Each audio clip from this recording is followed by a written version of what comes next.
Hey, hey, Oh shit! What's good with you? oh shit. Oh, this is you. This is Shy. Hey. That's what's up. That's what's up. When did you release this song? Is this you singing? Yeah. I didn't know you could sing. Yeah, the rapping is cool though. I was singing first. Damn. Yeah.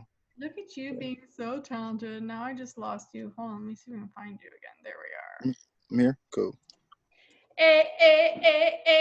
Well, we're getting heads up. Cheers. Hey guys, welcome to Conversations with the Influence, under the influence, Zoom style, with the recording artist, Marcqui Blvck. Hey, let's get it started. Hold on, let's play one of my favorite songs. Okay. So let's see, exit full. A little smoking session. Guess what song I'm gonna play? What do you think? Purple Blood. Yeah. All right. How do I keep losing it? Can you hear this on your end? I can hear it. We're good. Is it too loud? Purple bud in my backwoods. If you smoke with me, you'll get high as fuck. Popeyes eating chicken. Rated got a new thing. She Get it. with a fat butt. Mary Jane is her name. If she ever leaves, I'll be burnt up. I can't do Like bullshit an like that. apple pie on a windowsill. You might think White you know people the kid, shit. but you Have you never ever did. seen a white You person never that will. could actually smoke and look Because I cool? so weak during senior year. First of all, y'all made smoking look cool. I'm gonna keep it a buck with you, right? And You ever see those old Marlboro commercials with the cowboy? Uh-huh. Never was a black dude, always a white man. Killed that shit. That shit was cool. Love that shit. Love that shit for real. Too funny. Well, for those of you guys don't know, I used to wait tables, and I remember literally the day that I quit, I was drinking anymore. Then I went down to a couple doors next door to get some sake from a girlfriend sitting here, and this is how we met. The universe is so cool. I remember, I don't even know how we started drinking, but I remember being like, this bitch is kind of buzzed, might as well share her freaking sake. And Right. Like, you want some? Was like a week or two in, I think, since you moved here, right? Yep. And here I thought you were just another fucking clown. And what I mean by this is this. So many people come to LA and talk shit about, oh, I'm doing this, oh, I'm doing this. And this guy's like, yeah, I make music. I came out here and all this stuff. And I just was like, okay, buddy, have some sake. Good luck to you. And then turns out you're fucking legit as shit. I mean, not only are you talented as hell, but you're ambitious and you're going after it. And that's why I want to talk to you, because not only, obviously, I want to be one of the first interviews. I could be like, hey, I knew him when. But I think your journey is very inspiring. You know, there's a lot of things that you've gone on in your past that you've overcome to be able to still put it in your music, and you have this vision, and you're still so young. You're 25 now still? 26. I just actually turned 26. Yeah. So Go. So you know what's crazy? I turned 25 out here, right after you met me. I had just my birthday was coming up, so I just turned 25, and then it's been a minute. It's been a minute. I thank you for saying all that. That's pretty cool. Most of the time, I think I'm just a clown anyway. So it's great. I mean, I don't know. I mean, have you met people out here that tried to clown you as a person really trying to go after something? No, it's funny. I've met more people. The more people got to know me, it was more like, why are you wasting your time doing other shit besides what you came out here to do? Which was super cool. Work or Like my boy, I was working, so I won't drop any names, but I was working at a very popular restaurant, and that was when I moved out here, I literally got the job the next morning. So I started the next morning, everything was cool. I moved out here with the job, and I'm meeting people in there. I'm playing my music on the sound system we had. I play my music on Fridays and stuff. People were like, yo. And then one of my homegirls from back home, her boyfriend was like, he said, you're talented, dog. And I don't say this about a lot of people. Why are you wasting your time doing anything else? And my whole mindset is, yeah, I love making music, but at the same time, you have to be smart. A lot of these newer artists, a lot of people that I've met out here, aren't making right decisions. So they'll move out here, especially from Connecticut. They'll move out here. They'll spend all their money. They'll try to get a couple shows. They'll try to get a couple videos done. They'll buy hella weed. That's a problem. They'll buy hella weed and be broke. And for me, it was just like, I need to be stable enough to at least know what I'm doing before I just, take the plunge. And it's always been like my problem, but out here is working out a lot better. Yay. Cheers to that. Now, how long have you been pursuing music? Okay. So I recorded my first song, at 7 years old. I was a camper at Paul Newman's Whole New World Game Camp, which I'm gonna give them a quick shout out. It's a camp for they do miraculous things for kids with like terminal illnesses. I have sickle cell disease. So I was able to go to the camp, and one of the guys, sickle cell disease for all you white people that didn't catch it. well, sickle cell disease. Let me give you a quick breakdown. The simplest way to say is normally your blood cells last 120 days. My red blood cells last 30 days. And normally they're shaped like donuts. Mine are shaped more like bananas. So there's a lot of factors. Pretty much it's anything to do with your blood anything to do with my blood can and won't happen, but it can happen. So I was blessed with being able to walk and talk the way I do now and just be able to live the life I do. But I was at the camp. One of the guys there was working the music room, and he was like, he just got recording equipment. He was my counselor. He's like, "You want to record a song?" And I'm like, 7. So I don't know nothing about fucking recording songs. I'm like, sure. I made a song about my cousin, and then I re-recorded some Barney song because I was 7. So this is all I do. This is all I fucking do. We did the album artwork as like Teen Titans. It was super cool. My mom has a CD someplace. And then high school, right about 8th grade, I got my first laptop and I started making beats. And I was like, I'm gonna be like Kanye West. I'm gonna make all these beats. I'm gonna be the best motherfucker in the world. And I still do think I'm one of the best motherfuckers in the world. But as you should. Nobody makes it being like, I'm kind of okay. I mean, there's plenty of people who are like, how do these people make it? They don't have talent. It's all in your head, because how can you convince anybody else that you're good and give them money and sign you if you absolutely do that yourself? Absolutely. That's one thing. Like, I gotta give shout out to my mom too. Cecilia, that's my girl. She that's what she told me. Like, when I was younger and I used to get sick a lot, she was like, if you're sick enough to be home and watch TV, then you're sick enough to do your homework. And she just always instilled in me that if you're gonna do something, don't half-ass it. Always try to do it to your best of your ability. So for me, when I decided, like, so 8th grade, I started making beats, and then I put out my first mixtape in 9th grade, and people were like, it was trash. I'm not even gonna lie to you. I didn't get good at making music until like I was like 20 years old. So mind you, at 14, I was just rapping on anything, not writing things down. There was no structure. Beats would be mad long. Songs would just be dumb long with nothing on them. I had all my friends were rapping too, so we were just putting out mixtapes and shit. And then as I started to go on and do it more, so I guess probably about the last 12 years. To answer your question, in a short form, about the last 12 years, I think. Love it. What I also love what you said, because I feel like a lot of artists or anybody that wants to do something, whether it's like on a professional level or what, everyone thinks they're supposed to be good at first. You're gonna suck. I always go back to the fact that when we were babies, we fucking fell on our face 1,000 times before we learned how to walk. And it's like, nothing changes the older we get. It's the same process. You're gonna suck. You're gonna suck. That's the beauty of it. I think a lot of people forget that shit. Like, a lot of people get famous, a lot of people get money, a lot of people make a song and it blows up, and next thing you know, they're in the limelight, and mentally they're not even mentally prepared to put out a whole project, let alone go on a 60 country tour and perform their music in front of people which they don't even believe in. Like, the saddest thing about that, and this is one realization when I realized that I might actually be good at this, is because everybody would tell me I was good, and I used to tell people, I'm like, you know what? I'm good. Great, thanks. I can be better. And I always wanted to strive to be better, because even now I'll hear something I made, I'm like, damn, this is trash. Or I'm like, this is hot, but I could probably do something doper than this next time, you know? Yeah. A lot of artists, especially just coming up now, like you said, they just want to be perfect, and perfect does not exist. There's no such thing as perfect. You want to be dope. Dope exists. You can sell dope. Dope is sellable. Being perfect is an unattainable idea. You can be the best at what you can do, and that's all you can do.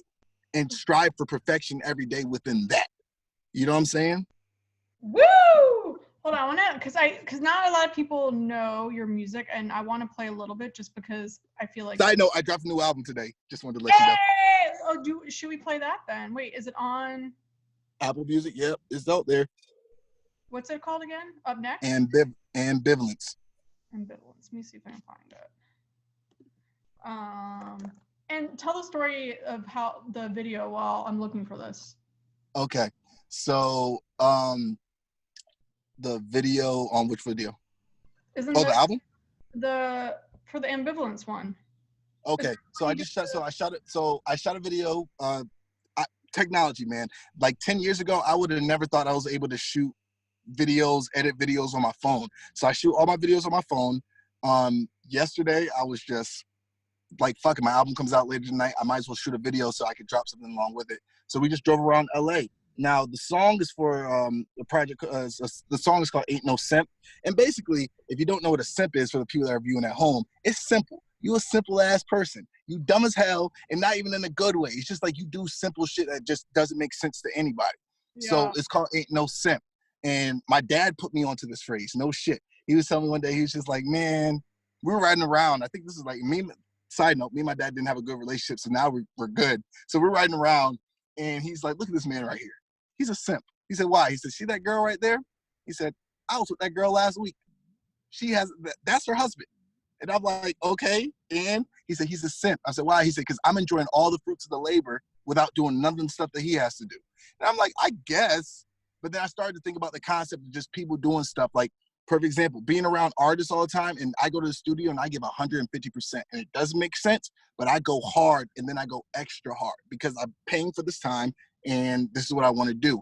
A lot of people go to the studio and they'll have 6, 7 people in there, and then they'll invite maybe 13 girls, and everybody's in there just getting drunk, partying, instead of getting work done. Mind you, they might not have to pay for it, but for someone like me, I'm putting down $50 an hour. That adds up if you're doing an 8-hour session. Yeah, totally. So it's just ain't no simp, and it's just more. It's a West Coast thing. As I've been out here for about a year and some change now, it's time for me to like embrace the culture that's out here. So just kind of like a taste of the culture. Oh wait, Ambivalence is the whole album. Is that what it is? Yeah, I can think of the story. I can tell you. You were telling me about the one. What's the song that you showed me? Oh, the 5-Star Island. Yes, is that on here? No, that comes out Friday. So 5-Star Island comes out Friday. And the story behind that video is pretty much I play Animal Crossing, and your viewers should know what Animal Crossing is, but it's a life simulation game, pretty much like The Sims, except you're the only human in it. And you work towards a goal, and I got a 5-Star Island, and I was mad hyped. So I was like, I'm gonna make a song, one, because we live in a world where anything that's relatable can and will blow up. It just takes time. And two, I like the game so much that I was like, this song is hot. I make music. Let me do something for the game. Hopefully get some payment. Yeah, we'll have to play that in a minute. I need to figure out how to download that. But here's one of my favorite songs from your Whole Ass Vibe album. Yep. Listen to this real quick. I'm in my bag, yeah. I'm in my bag. Fuck all you niggas. Yeah, I said what I said. That's my shit. Don't get me started, yeah, don't make me hot. Hey. Let's been the voice in the streets of the weed pub. That's hot. You have so much range in terms of your sounds, is what I love so much about it. And like, you make all your own beats, right? Too? Yep. Besides, I think in my entire career, I've only not made 3 of my beats, but yeah, every beat that I've ever put out has been made by me. That's so insane. And then you make all your cover art too? Yep. All my cover art is done by me as well. On Ambivalence, I had a dope artist, 9. She did some really cool shit. It was super dope. But yeah, all my artwork is Can you see this? I want to make sure people that I'm videoing this is your Ambivalence. You did this, right? No, I can't. No, hold on. I am seeing nothing besides your computer screen. Okay, let me see. Why am I not sharing desktop? You're seeing this now? Nope. Still learning how to do all this stuff. Anyways. First of all, we'll make it work.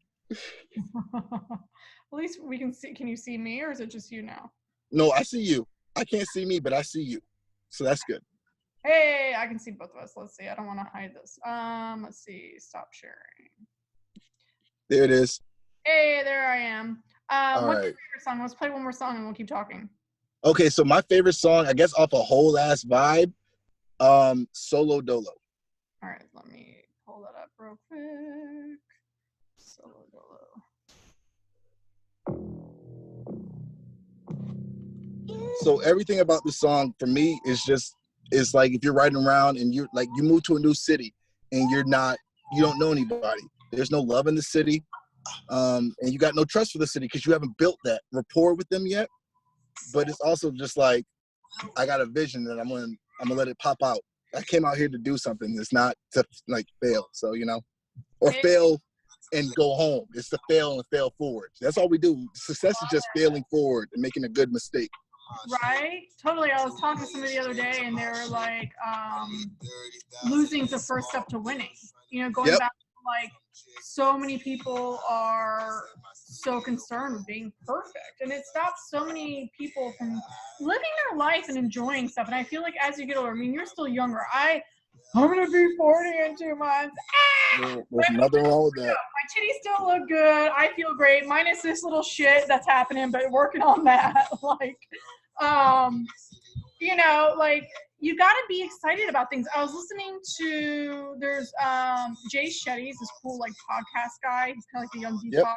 He was interviewing, I'm going to turn this off for a minute. He was interviewing this guy named Dr. Allen, and he studies the brain. He literally scans the brain. And he's saying, like, how to keep people young versus old. And it's not necessarily age, but he said, scientifically now it's proven, the moment you stop learning, you start dying and you start getting old when your brain starts learning new things. And, I think as artists and stuff, like you're especially people like you and I are doing these things on our own, you're having to constantly learn new things. And sometimes it's frustrating as hell for me personally on the technology side, but that's why I look so good and weed. Right. You know what I'm saying? That and marijuana. That's what it really is. I know. But yeah, I love that. So tell the people, so you were mentioning to me, like you have to step outside the box, right? You've been close to deals. I love how will you tell the story real quick about how you came in the packages to Warner Brothers? Okay. So if anybody that works at Warner Brothers is seeing this, my mail is still there and I know you got it. But I was trying to get my music popped out, and back in the day, you used to be able to bring up a demo CD to a label. So I'm like, probably still could do that. Dinosaur neck. Move your camera up a little bit. All you see is this. All you see. No, it's like hold on. I gotta grab my water while you're doing that real quick. Yeah, go ahead, do that. Okay. So I went and found the address, and being in LA, you're lucky that a lot of these record labels have their name on the building because, why wouldn't they? I would. So I wrote an envelope, put it in an envelope. I used my home address as the address that I used, and then I just went up to the label, and then at first I was like, all right, cool. I can't just drop it off in the man's desk. I'm like, maybe I'll set it up as a delivery. So I wore a nice shirt, walked into the label, and I was like, hey man, I gotta make a delivery. They're like, cool, deliveries go around back. So I'm like, all right, bet, I'm in. Thought I was gonna be able to get in. All I had to do was drop off the delivery. But the cool thing about that is now knowing those interactions, knowing that he might not have listened to it fully, but he opened that package and listened to it because it got to his desk. That's what it takes. It takes ears. It takes a certain determination to like do it. Because there's a lot of times like me, I'm not good with social media. I'm not gonna sit here and be like, oh yeah, get up 1,000 comments on Instagram. I'll put up a whole bunch of ads. That's not me. That was just not what I do. I am coming from the pool of the music speaks for itself. That's why I work so hard on the music. I could take my age group route and make a funny ass video or do some silly ass dance or make videos, me dancing other people's stuff and doing covers. That's cool, but that's not gonna work for me. So it works out that I just happen to try anything, and I walked into that label and I gave him the package. Regardless if he heard it or not, which I think he did, we'll find out. But it's all also too about planting seeds. That's what, like, you can't, all you do is plant seeds, and you, by continually making good music and putting it out there and like start and promoting yourself the way that you promote is the way that you're watering it. And at some point when it's meant to pop off and grow, so many people keep staring at that fucking seed after the first day, like, oh, I'm giving up, this isn't growing. And it's like nothing in life happens that quickly, and anything that does, it's like a fire. It's not good. It burns. It's not good. It's gonna burn out quickly, and that's why a lot of these people who like get famous quickly, whether it's like viral shit, like so many people now I think are so focused on this instant thing, it doesn't last. No, plus viral takes a long time. The actual process of viral stuff. You make the product, you have to then put the product out and share it to people that you know, and then they have to share it. You also have to put in work on commenting and responding to everybody's comment. You have to put it on different platforms. You have to post that thing at least 16 times in order for people to get that. Everybody wants this instantaneous, oh man, I put it in the microwave for 30 seconds. I should be famous by now. My mom always said that. Microwaves. Anyone that's listening, throw those things out. They don't do anything for you. They cause cancer, and the food is just shit anyways. Go ahead, sorry. No, hell yeah, no, I agree. I think one thing about being in this quarantine, I've stepped out of getting microwave foods and started cooking a lot more, which is super great because you eat healthier. But it's my mom used to tell me this. She said, Mark, because I used to try to take the quick route out, and she's like, nothing worth having is worth obtaining quickly, and that's just how I live my life. Anything that I want in life, if I don't have to work for it, it's normally not a good situation for me. So let me ask you this, because it's easy to say that, but then when reality hits and we get sad and expectations don't get met or whatever it is, how do you manage keeping yourself motivated and excited? Because obviously things aren't always going to go our way, and especially if you put a lot of energy into something and you get nothing. You can, I mean, for me, it's easy to get sad and in your head. And so how do you keep yourself in a good mind frame? How do you keep yourself positive? And how do you, I mean, obviously you're human. I'm sure you have bad days. If you want to also talk about that and how you get out of those. Okay. Well, keep myself motivated. Weed helps. Weed helps so much. No, I think a lot of times for me, it's, I put out this music all the time, and maybe I've made it farther than I thought I would make it.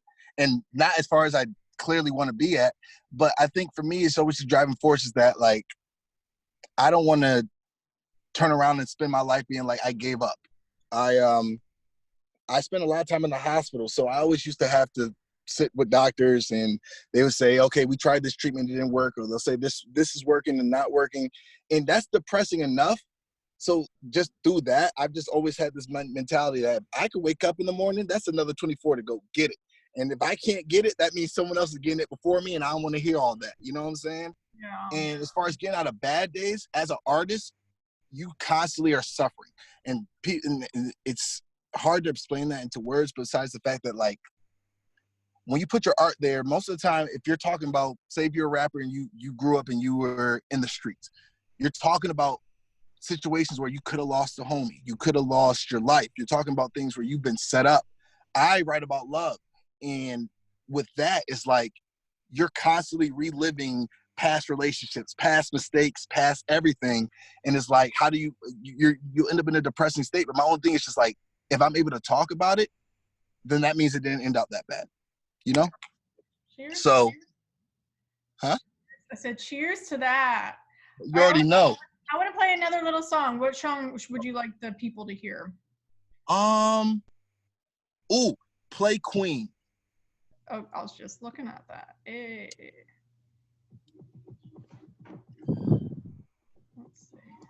Funny song. Funny thing about this, it was so when Tears came out, that project that Queen's on, I was actually supposed to make an electric R&B album, which sounds crazy, but it was supposed to be electric beats with R&B vibes. Pretty executed very well, in my opinion. But Queen was such a beautiful song because it's talking about, like, women.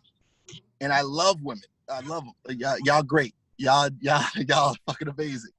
But It was talking about all the things that girls have to do. This is before the Me Too movement. This is before all this stuff. And I was talking about, like, there's a line I said, well, quit doing porn in the Valley. I had never been to the Valley, but I knew that a lot of porn has been produced in the Valley. I know that for a fact. And it's just like, you're beautiful. You don't think that far ahead. You don't think we as human beings don't think about the repercussions of our decisions now. So that's just a test of that. Like, girl, just be smart. You don't have to sell your body to be considered useful in society. You just have to. Why does the rap world glorify porn, stars, and strippers so much? The rap culture is full of demons. It's what you're accustomed to. Strippers, like, it's, how do I say this? When we were slaves, they gave us chitlins, right? If you look at black rappers compared to white rappers, because there's a category for that now, black rappers, we get the scrap deals. We won't get a G-Eazy or a Malcolm Moore type deal right off bat. So for us, we made it. We want to celebrate. Everything's a term of celebration. So they glorify that shit because that's what they're around. They might have had a mom that was a stripper, or they might have knew a stripper in the neighborhood, or they might have dated strippers. It's just like that. And that's not to say that they don't like, you know, wholesome females, I guess, or wholesome people, like, if that's a term I can use. It's just more like sex sells. Yeah. And sex has always sold. Same thing. The porn industry started on the fact that people want to watch other people having sex. As crazy as that is, people want to see that shit. So if we know that people like seeing it, why not put it into auto, with audio to it? Why not make a story out of it? Why not talk about the time you were in this girl's house and yada, yada, yada, blase, blase, whatever, what have you. Make money. It's a money-making thing. Sex sells, baby. That's all. I know. I've been making my hoe videos, testing stuff out for my book, and it's insane. It's just like, I'm like, I have so much worth and knowledge, but people just want to see my tits and my ass. Hence why I'm like, okay, well, I'll play that game. I'll cut my knowledge with my tits and my ass. You know? Well, yep. It's and that's the beautiful thing. Like, we live in a world now since that people are selling pictures and shit online, like, and they're making money. There's websites like OnlyFans and stuff like that where people will pay to see feet pics, and it's crazy. Feet picture crazy. Feet picture should not be a thing. $1,000. I secretly created a feet pic account when I heard that, but nobody wanted to pay me. I tried it out. Nobody wanted to pay me. I got a lot of dirty DMs, and I think I got tried to somebody like it was funny. Anyways, it's not even about me, but yes, homegirl tried that shit. Yeah, and once again, but now we live in a world where, like, women, and it's a beautiful thing to watch. You're taking back the power. So yeah, you know that people will read your book. Possibly, you might get 50 people to read your book, but if you cut the knowledge that you drop with your ass and tits, like you says, now you're getting 120 responses that you wouldn't have gotten before because sex sells. Yeah. It's crazy. But you know what's interesting that I've learned, and I've talked about this, from being a woman and a woman trying to do something bigger than herself. It's funny, like, if a man were to buy me and put my image out like that you get one response, but for a woman to put that out, it's a hit and miss response. Some people are into it, some people want to criticize it. But if I had a deal under a different platform, which is usually all men owned, not as many people would have a problem with it. And it's very interesting to see that. Well, it's people are going to be haters, boo. Straight up. People are going to be haters. 1, 2, we live in a male-dominated world. As fucked up as that sounds, it's male-dominated. And I truly feel for you. I was raised by all women, so I understand that shit. But it's like, perfect example, I could put out music by myself. I've been putting out music by myself. No one's paying attention. As soon as I get a label deal, all of a sudden, I'm the biggest thing on the planet. I know him. Oh, I went to school with him. Oh, that's my boy. You know what I'm saying? They're like, oh, I had sex with him. Like, and they all talk about that shit. And it's just like, because people like seeing, it's something about brands. People like seeing names behind something. You could be doing fly shit on your own, but until they feel that you've been recognized by the system, they don't give a fuck. Yeah. They don't. Speaking of, so you were chatting, and I think this is fabulous, and about the tour that you want to do after this quarantine. Yep. So, or you want to keep that on the down low? Oh no, okay, cool. So I'm gonna announce it. It's gonna be called the Quarant Tour. We're either gonna call it Quarant Tour or Is It Over Now? Pretty much, I'm gonna rent a Sprinter van, one of those like U-Haul vans for like $20 a day. Thursday, Friday, and Saturday, I'm gonna pull up to different locations. We're gonna do about 15-minute shows. The cost of entry, and this is the best part, all you have to do is follow me and my DJ. Shout out to Charles. He did my show for LAFC, so that's just my boy. But all you have to do is follow me and my DJ. We're going to be putting on good music. Sometimes there might be a guest. If I can get some of my friends that aren't working that day to come out, and it turns from a 15-minute concert to a 45-hour concert, so be it. We're going to pack a generator. We're going to put all his stuff in there, and we're just going to go to town. It's sad. Ever since this Corona thing, they've shut down festivals. People that make music and rely on shows to make their money aren't making any money. And people aren't enjoying it. This life is depressing right now. So the best way I think about doing that is bringing people to music. Music can change your mood instantaneously. So if you're at the beach, why not have a free concert too? You don't have to sit there and watch. You don't even have to sit there and like the music, but it's there. And that's all it is. I can only put it out. If people choose to accept to it, cool. If they don't, doesn't stop me. It's not gonna stop me from doing what I want to do. There's 8.5 billion people in the world and counting. I'll get there. But the tour's gonna be cool. No, I love that. And it's all about thinking outside the box and having fun and working with what you have. And that, at the end of the day, is what catches people's attention, because in a weird way, people live vicariously through people. Because a lot of people don't have the balls to be doing all this kind of stuff. It's really cool. I can't wait. I'm so excited. Dope. But on that note, let's listen to one more song before we have our closing lingo. What song do you want to play? You know what? Play something new. Play Runaway off Ambivalence. Okay. Shouts out to the singer on the song, Bo Dawson. We both singing on the hook. And this song is, when you fall in love with people and life is getting you down, you're like, fuck, we can just move. We can just run away right now.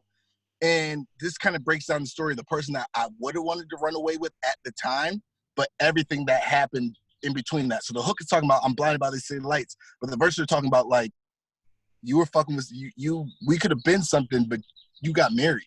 And I'm not mad about it. It's just more like, if we ever had the chance to, girl, this life is crazy. Let's just run away. Fuck it. How come you call me and tell me it's time to run away? It's time to run away. All right, here we go.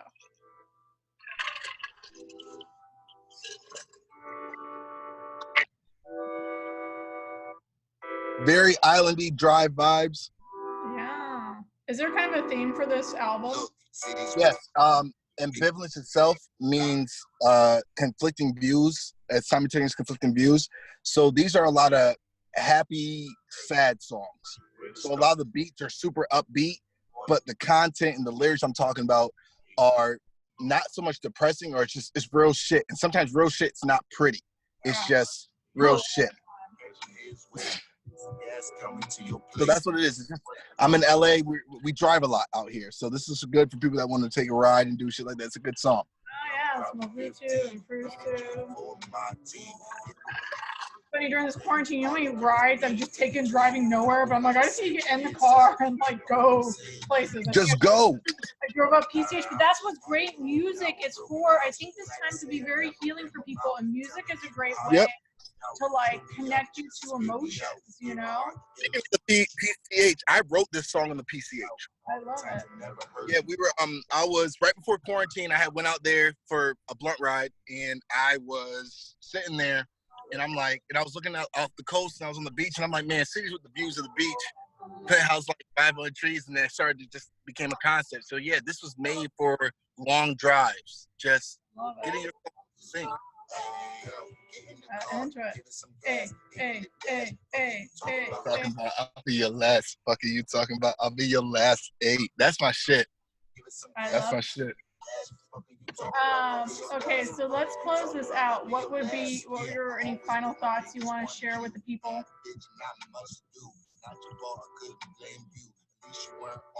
Take the picture of success that you have right now and crumble it up.